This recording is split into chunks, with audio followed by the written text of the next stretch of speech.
Hello, everybody. How are you?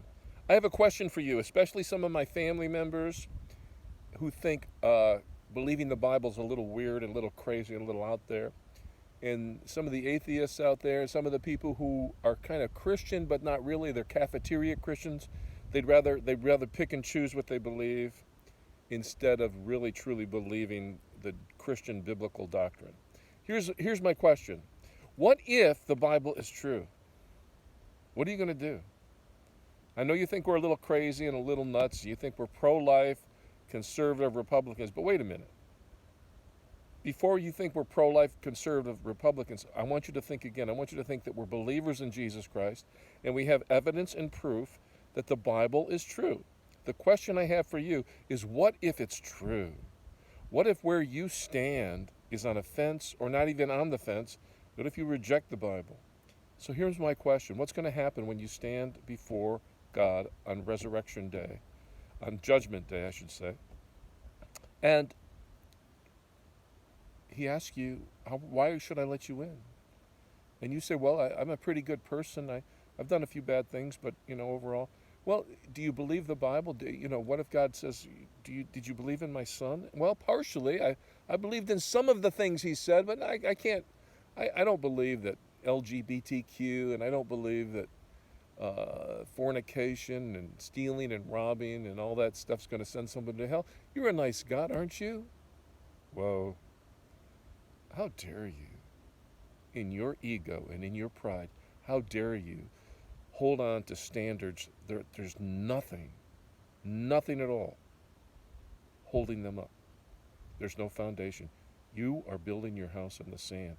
And so this is a warning to my friends, to my family, to strangers who think that they could be cafeteria believers or not believers at all.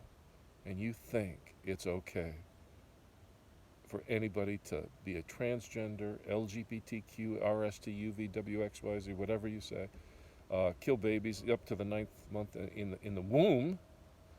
How dare you? So some of you think, wow, you conservative Christians, especially in America, you're voting for Trump. Listen, I'm not voting for Trump. He's a flawed man. He's not my pastor. He is at least going to stand up for unborn babies.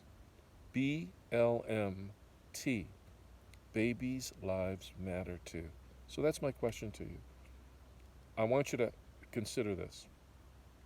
Jesus fulfilled 300 detailed prophecies about his life that were written hundreds and hundreds of years before he was even born. Read Isaiah chapter 53 in the Old Testament, written 700 years BC. I challenge you.